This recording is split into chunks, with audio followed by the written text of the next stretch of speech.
Genesis 5:24 says, "And Enoch walked with God. And he was not, for God took him." What did Enoch saw? The first heaven. Enoch begins his journey in the lowest heaven, a realm closely connected to the earth. Here he describes storehouses of snow, rain, dew, and wind forces God uses to govern the world.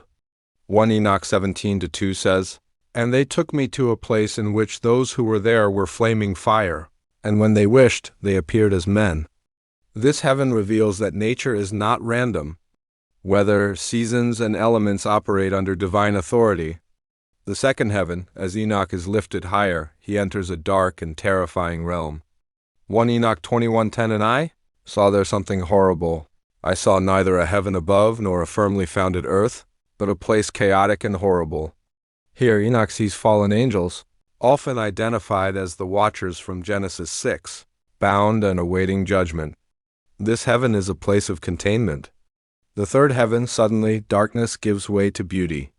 1 Enoch 32:3 says, "And I came to the garden of righteousness and the tree of wisdom, from which your father Adam and your mother Eve ate." This heaven resembles Eden, a place of peace, fragrance, flowing water, and eternal life. Enoch sees where the righteous rest long before final resurrection. The fourth heaven. In this realm, Enoch is shown how time itself is governed. 1 Enoch 75:1 says, "And the angels who keep the stars showed me all the laws of these." He learns that celestial bodies move according to divine law. The sun, moon, and stars obey God precisely. This heaven reveals God as a master of order. The fifth heaven. Here, Enoch encounters angels who once fell but now stand in sorrow.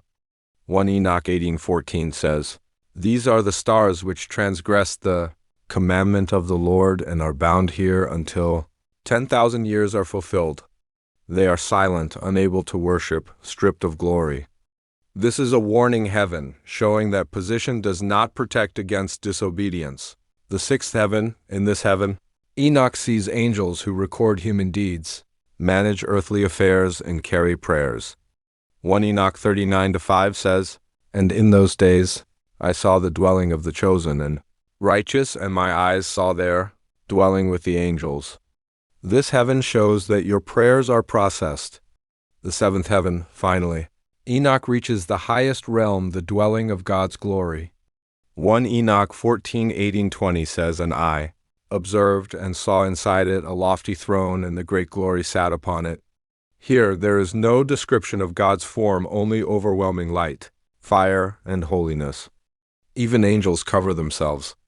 Many churches avoid Enoch teachings because it challenges comfortable theology.